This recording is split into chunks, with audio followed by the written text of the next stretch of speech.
এবং সবচেয়ে খারাপ ব্যাপার যেটা বাংলাদেশের গোয়েন্দা সংস্থার প্রধান সে কিন্তু এখনো ভারতে আছে এবং সেখানে আমাদের পতিত ফেসিস্ট হাসিনা আছে। সেইখান দিয়ে তারা যে নীল নকশাগুলো করছে সেগুলোরই একটা বাস্তবায়ন। আপনারা দেখে থাকবেন কিছুদিন আগে শেখ হাসিনা কিন্তু অনলাইনে বক্তব্য রেখেছে এবং এই অগ্নিকাণ্ডের ঘটনায় আপনারা দেখবেন আওয়ামী লীগের যে পেজগুলো রয়েছে সেগুলো থেকে মিনিটে মিনিট আপডেট দেওয়া হচ্ছিল, লাইভ করা হচ্ছিল। তো সেই জিনিসগুলোতে আমরা স্পষ্টত এটার প্রমাণ পাই এবং প্যাটার্নগুলো দেখলে আমরা বুঝতে পারি এগুলো কাদের কাজ। তো এই ব্যাপারে রাষ্ট্রের কি ভূমিকা তা আমরা জানি না। সামনে হয়তো নির্বাচনকে ঘিরে আরো দেশকে অস্থিতিশীল করে তোলার চেষ্টা করা হবে, গুরুত্বপূর্ণ স্থাপনাগুলোতে হয়তো আরো আগুন লাগানো হবে, হাই ভোল্টেজ অ্যাসাসিন হওয়ারও সংখ্যা আমরা দেখতে পাচ্ছি। তো তার প্রেক্ষিতে রাষ্ট্র কি ভূমিকা নেবে সেটা আমাদের কাছে এখন স্পষ্ট নয়। তারা কি কি ইনিশিয়েটিভ নিয়েছে এখন পর্যন্ত সেটাও আমাদের কাছে স্পষ্ট নয়। বিশেষ করে হচ্ছে যে এয়ারপোর্টের যে ঘটনা, সেই ঘটনায় খুবই কাছেই ছিল হচ্ছে অগ্নি নির্বাপক যে ব্যবস্থা সেটা খুবই কাছে থাকা সত্ত্বেও সেই পর্যন্ত অনুমতির কথা বলে অগ্নি নির্বাপন যা করতে দেওয়া হয়নি, এই ধরনের খবর আমাদের কাছে এসেছে। তো এই কাজগুলো কারা করেছে সেটা সুস্পষ্টভাবে তদন্ত করে বের করতে হবে এবং বাংলাদেশের যে কেপিআর স্থাপনাগুলো রয়েছে সেগুলো নিরাপত্তা নিশ্চিত করারও দাবি আমরা জানাচ্ছি। এবং আমাদের যারা গুরুত্বপূর্ণ ব্যক্তিত্ব রয়েছেন তাদের নিরাপত্তা নিশ্চিত করাটাও আমরা জরুরি বলে মনে করছি। আমাদের বলতে আসলে লজ্জা করে, ঐক্যমত্য কমিশনে প্রায় 30টার মতো হয়তো দল যারা এই ঐক্যমত্য কমিশনে আছে, সেই 30টা দলের কারোরই একবারও মনে হলো না যে এই জুলাই যোদ্ধা যারা রয়েছে তাদের সুরক্ষাটা নিশ্চিত করা জরুরি, তাদের দায় মুক্তির যে ব্যাপারটা সেটা মাথায় আনা জরুরি। এত মাস ধরে তারা আসলে বারবার মিটিং করছে, বারবার হচ্ছে একমত হচ্ছে, আবার দ্বিমত হচ্ছে, অথচ কারোর মধ্যে একবার এটা মনে হলো না যে এই ব্যাপারে তাদের একটু সিনসিয়ার হওয়া জরুরি। তাদের এই উদাসীনতার জন্যই আমার মনে হয় যে গতকালকে এরকম একটা ঘটনা ঘটার সুযোগ তৈরি হয়েছে। আর সবচেয়ে খারাপ লাগার ব্যাপার যেটা, আমাদের যারা জুলাই যোদ্ধা রয়েছে আমি তাদেরকেও একটু রিকোয়েস্ট করবো যে আপনারা যখন এই ধরনের কোনো একটা ইনিশিয়েটিভ নেবেন আপনাদের উচিত যে আপনার যত স্টেক হোল্ডার আছে তাদের সাথে পরামর্শ করা। কারণ দেখতে পেয়েছি এখানে বাইরের লোক ঢুকেছে সেটা তো স্পষ্ট। এই ধরনের সেবুটেজ, এই যে আগুন লাগানো কিংবা অন্যান্য ঘটনা, সেগুলোর মধ্যে যে বাইরের মানুষের সংশ্লিষ্টতা আছে সেটাও বোঝা যায়। তো আমি যেটা বলতে চাই, এই ঘটনায় পুলিশ যে আচরণ করেছে তার জন্য তাদেরকে ক্ষমা চাইতে হবে। এবং সবচেয়ে খারাপ যেটা হয়েছে, এই ঘটনায় 4টা মামলা হয়েছে, সেই 4টা মামলায় 900 জন মতো অজ্ঞাত হিসেবে আসামি করা হয়েছে। তো এই 900 জন তাদেরকে যে হয়রানি হবে না, আমরা দেখেছি জুলাইয়ের যে মামলাগুলো রয়েছে সেগুলো নিয়ে কি পরিমাণে হয়রানি করা হয়। ইভেন যারা জুলাইতে কন্ট্রিবিউশন রেখেছে তাদেরকে পর্যন্ত জুলাইয়ের মামলায় আসামি করা হয়। তো এই যে 900 জনের অজ্ঞাত যে মামলা করা হয়েছে তার মধ্যে দিয়ে যে হয়রানি করা হবে না জুলাইয়ের যারা আহত রয়েছে তাদেরকে, তার কি নিশ্চয়তা? এই নিশ্চয়তা সরকারকে নিশ্চিত করতে হবে যে তারা জুলাই যোদ্ধাদের উপর কোনো ধরনের হয়রানিমূলক কোনো মামলার প্রসিডিওরে যাবে না এবং তাদের সর্বোচ্চ নিরাপত্তা নিশ্চিত করবে। এটা আমরা সরকারের কাছে আহ্বান জানাই এবং আমাদের জুলাই যোদ্ধা ভাইদের কাছে অনুরোধ করি আপনাদের দাবিগুলো শোনার জন্য, আপনাদের কথাগুলো বলার জন্য। আমরা সব সময় সচেষ্ট থাকি, তো আপনাদের উচিত আর একটু সহনশীল হওয়া, কারণ আপনাদের এই যৌক্তিক দাবিগুলোকে কেন্দ্র করে স্যাবোটেজ করার জন্য মানুষজন বসে আছে। আপনাদেরকে বিতর্কিত করার জন্য আওয়ামী লীগ থেকে শুরু করে দেশ বিরোধী যারা আছে সবাই বসে আছে। সেই ব্যাপারে আপনাদের আরেকটু সচেতন হওয়া জরুরি। এবং এই মুহূর্তে সবচেয়ে সেন্সিটিভ ব্যাপার যেটা, আপনারা দেখে থাকবেন যে অগ্নিকাণ্ডের ঘটনাগুলো হয়েছে, সেই অগ্নিকাণ্ডের ঘটনাগুলো দেখুন, আমাদের গোয়েন্দা সংস্থা আছে অনেকগুলো, তাদের কাজ আমরা শুধু দেখতে পাই যে বিভিন্ন জনের ব্যক্তিগত তথ্য সেই সব সামনে আনার ব্যাপারে তাদের সবচেয়ে ভূমিকা আমরা দেখতে পাই। অথচ দেশের সবচেয়ে গুরুত্বপূর্ণ স্থানগুলোতে এই ধরনের স্যাবোটেজ হবে, এই তথ্য কেন তাদের কাছে নাই? তাদের এই ব্যাপারে নিষ্ক্রিয়তা আমাদেরকে শঙ্কিত করে তোলে। তারপরে আমরা দেখতে পেয়েছি যে দেশের এই অবস্থার মধ্যে যে জুলাই সনদ আমাদের বহুল কাঙ্ক্ষিত, সেই জুলাই সনদ নিয়ে আসলে আমরা তো অনেকবার অনেক কথাই বলেছি, তারপরেও যখন কিছু একটা হয় মেনে নিতে হয় বারবার যে অন্তত কিছু হচ্ছে, এই আশ্বাস দিয়ে বারবার আমাদেরকে হচ্ছে বুকের উপর পাথর রেখে হলেও সেই কথাগুলো বা সেই যেটুকু বাস্তবায়ন হচ্ছে সেটুকুকে মেনে নিতে হয়। জুলাই সনদের যে অনুষ্ঠান ছিল সেটা নিয়ে যদি একটু আমরা বলি, আপনারা দেখে থাকবেন যে জুলাই যোদ্ধা যদি আমরা বলি, জুলাই যারা একদম সামনে থেকে যারা আহত হয়েছে, পঙ্গু হয়েছে, চোখ হারিয়েছে, তাদের উপর পুলিশের যে এখনো কি পরিমাণ ক্ষোভ রয়েছে। পুলিশ সংস্কারের কথা কতবার বলে, পুলিশ নাকি সংস্কার করা হয়েছে, তবুও আমরা দেখতে পেয়েছি যে আমাদের যে আতিকুল কাজী যে তার হাত পড়ে আছে, সে জুলাইতে একবার হাত হারিয়েছে, আবার আমরা দেখতে পেলাম যে তার উপর পুলিশ হামলা করছে। তাকে কি পুলিশ চিনে না? তারা কি জানে না এরা কারা? তারপরও তাদের উপর যে এই ধরনের হামলা করেছে, এত সুস্পষ্টভাবে তাদের ক্ষোভের একটা বহিঃপ্রকাশ আমরা দেখতে পেয়েছি। এবং সবচেয়ে বাজে ব্যাপার যেটা হয়েছে, তারা খুবই সামান্য কিছু দাবি নিয়ে গিয়েছিল। সেই দাবিগুলোর মধ্যে একদম প্রাইম যেটা ছিল সেটা হচ্ছে জুলাইতে যারা আন্দোলন করেছে তাদের যাতে সুরক্ষাটা নিশ্চিত করা হয়, এবং যে জুলাই সনদ বাস্তবায়নের যে একটা খসড়া দেখেছি জুলাই সনদের বা যে স্বাক্ষরিত হয়েছে সেটার ব্যাপারে বিস্তারিত কথা বলার জন্য আমি এই মুহূর্তে অনুরোধ করছি আমাদের ইনকিলাব মঞ্চের সদস্য সচিব আব্দুল্লাহ জাবের ভাইকে। সুপারিশের মধ্যে 84টি বিষয়ে তারা ঐক্যমত পোষণ করেছেন এবং এক্ষেত্রে বেশ কিছু বিষয়ে তারা নোট অফ ডিসেন্ট রেখেছেন এবং 2 দফায় তারা প্রথম পর্যায়ে 44টি এবং দ্বিতীয় পর্যায়ে 23টি, মোট 67টি রাজনৈতিক দলের সাথে তারা বৈঠক করেছে এবং তারা নিজেদের মধ্যে আরও 5টা বৈঠক করেছে।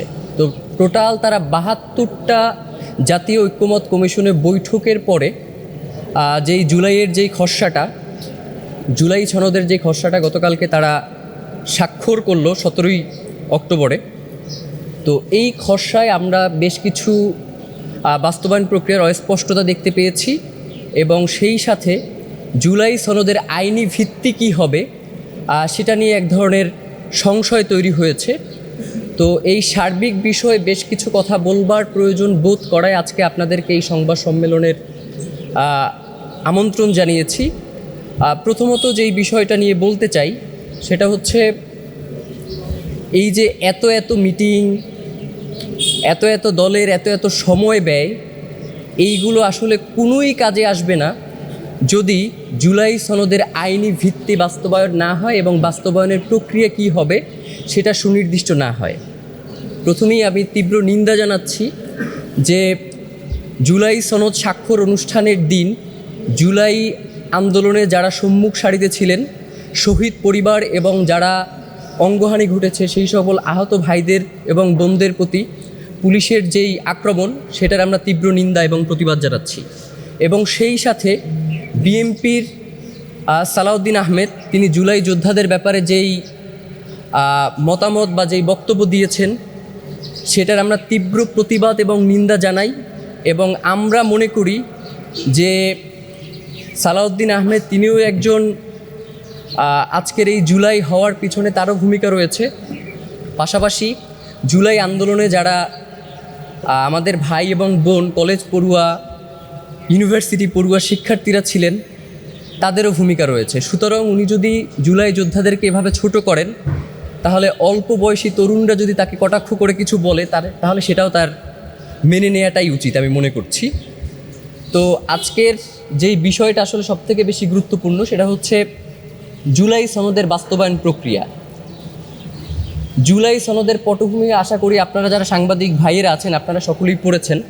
জুলাই সনদের শুরুতেই যে পটভূমিটা দেওয়া আছে সেখানে আমার কাছে মনে হয়েছে বা আমাদের ইনকিলাব মঞ্চে যারা আছি আমাদের কাছে একটা বিষয় দৃষ্টিগোচর হয়েছে যে জুলাই সনদে বেশ কিছু বিষয় ইচ্ছাকৃতভাবে এড়িয়ে যাওয়া হয়েছে।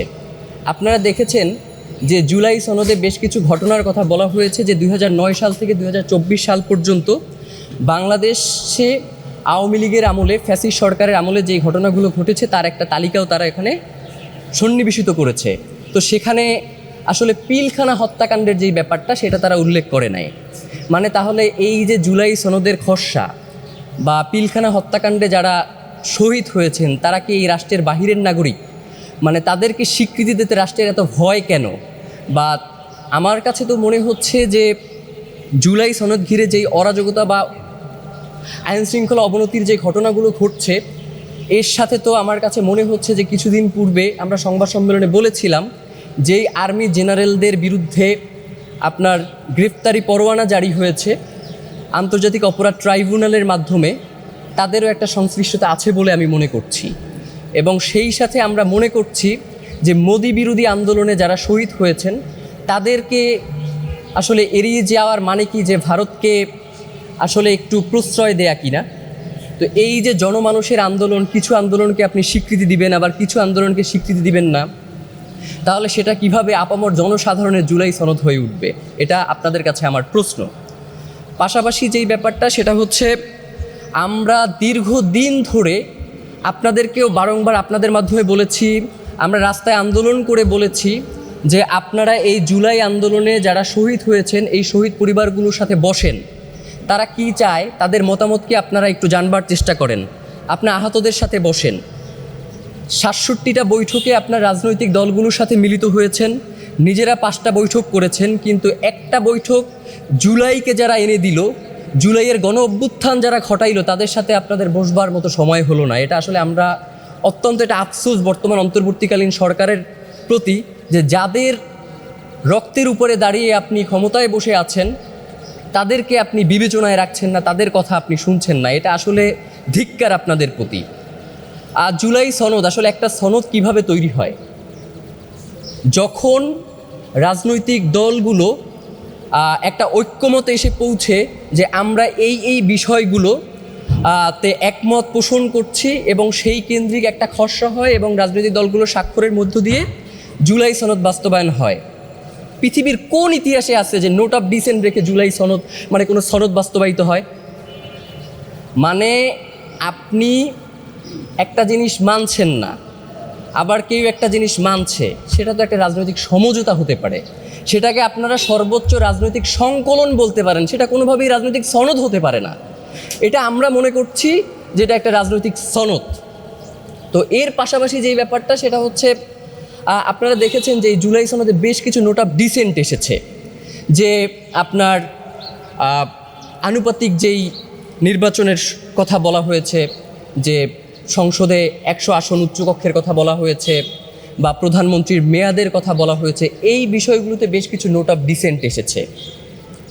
তো নোট অফ ডিসেন্ট যেই বিষয়গুলোতে আসে, এখন আপনি কি করবেন? এই জুলাই সনদ স্বাক্ষর হয়েছে, পরবর্তী সংসদের কাছে আপনি এটাকে হস্তান্তর করবেন একটা গণভোটের মাধ্যমে, পরবর্তীতে তারা গিয়ে আইন করবে। এখন আপনি কি এই যে জনগণের কাছে যে গণভোটটা উপস্থাপন করবেন, সেই গণভোটে কি আপনি এই 84টা বিষয়ে যে ঐক্যমত পোষণ করেছে তারা, এই 84টা বিষয়েই কি আপনি হচ্ছে প্রত্যেকের কাছ থেকে হ্যাঁ না ভোট নেবেন, নাকি সামগ্রিক একটা হ্যাঁ না ভোটের আপনি ব্যবস্থা করবেন?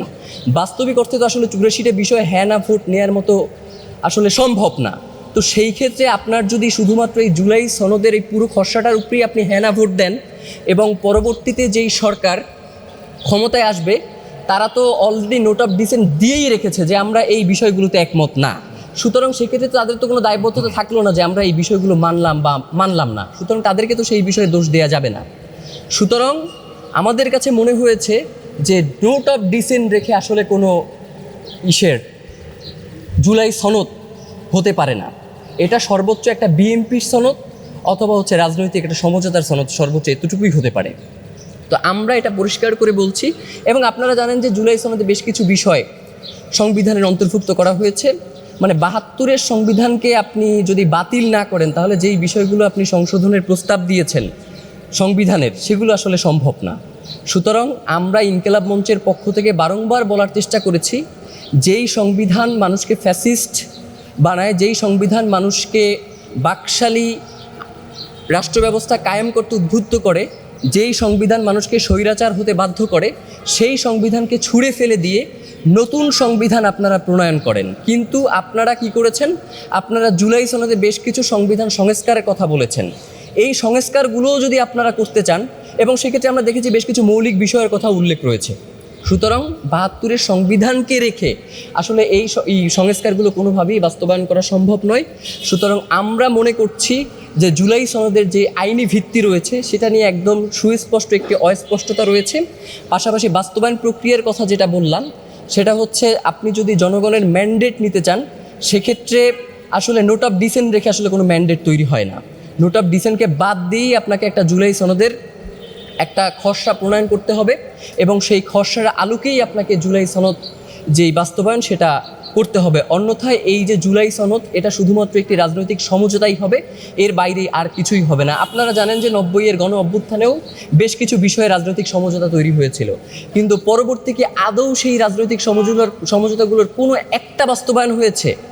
মিডিয়ার স্বাধীনতা বলেন, বা হচ্ছে স্বৈরাচারী ব্যবস্থা যাতে আর কোনো পুনর্প্রবর্তন না হয়, এই বিষয়গুলোতে উল্লেখ রয়েছে। পরবর্তীতে কি আমরা দেখেছি কি দীর্ঘ 17-16 বছর ধরে শেখ হাসিনার স্বৈরাচারী শাসন আমাদেরকে মানতে হয়েছে। সুতরাং এই যে রাজনৈতিক সমঝোতা, এগুলোর জন্য যদি সুস্পষ্ট কোনো আইনি ভিত্তি তৈরি না হয়, এর বাস্তবায়ন প্রক্রিয়া সম্পর্কে যদি কোনো সুস্পষ্ট ব্যাখ্যা না আসে, তাহলে এই জুলাই সনদ শুধু কাগজে কলমেই থাকবে, এর কোনো বাস্তবিক রূপ আমরা দেখতে পাবো না।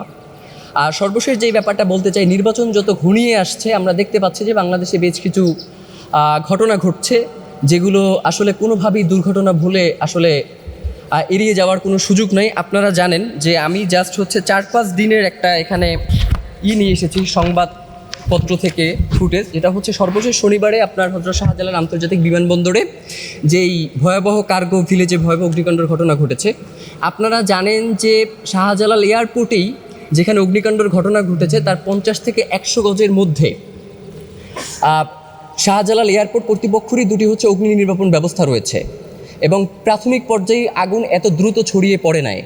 সুতরাং সেই ক্ষেত্রে আসলে কোন গাফলতির কারণে তারা প্রাথমিক পর্যায়ে আগুন নিভিয়ে দিতে সক্ষম হলো না। এবং আমরা দেখেছি যে ওইখানেরই কর্মকর্তারা তারা সাক্ষাৎকারে বলেছেন যে প্রাথমিক যখন প্রথম গোডাউনে আগুন লাগে তখন তারা বলেছেন যে আমরা এগুলো আগুন নিভিয়ে ফেলার ব্যবস্থা করি। তখন তাদের পক্ষ থেকে যারা উচ্চপদস্থ কর্মকর্তা রয়েছে তারা বলেছেন যে উপরের আদেশ না পাওয়া পর্যন্ত এই ব্যবস্থা নেওয়া যাবে না। তাহলে উপরের যারা আদেশ দিবেন তারা কি এই যে ধারণা করা হচ্ছে $1 বিলিয়ন সম পরিমাণ ক্ষতি হয়েছেন, তারা কি তার সেই দায়ভার নেবেন কিনা সেটা আমরা প্রশ্ন রাখতে চাই। পাশাপাশি আপনারা জানেন যে এই যে এটা দুর্ঘটনা না, এটা যে পরিকল্পিত নাশকতা, তার একটা উদাহরণ আমি আপনাদেরকে দেই।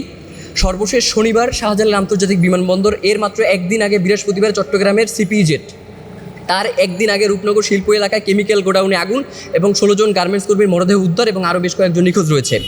এর 2 দিন আগে সীসা তৈরির একটি কারখানায় আগুন লাগে এবং অগ্নিদগ্ধ হন 7 জন শ্রমিক। এর আগে 22শে সেপ্টেম্বর টঙ্গী সাহারা মার্কেটে কেমিক্যাল গোডাউন আগুন এবং ফায়ার সার্ভিসের 4 সদস্য সহ 5 জন নিহত হন। এই যে অগ্নিকাণ্ডগুলোর ঘটনাগুলো ঘটছে ধারাবাহিকভাবে, আগেও কোনো ঘটনা নাই, পরেও কোনো ঘটনা নাই, হঠাৎ করে এসে যে এই অগ্নিকাণ্ডের ঘটনাগুলো ঘটছে এইগুলোকে আমরা মনে করছি যে এগুলো একদম পূর্ব পরিকল্পিত নাশকতা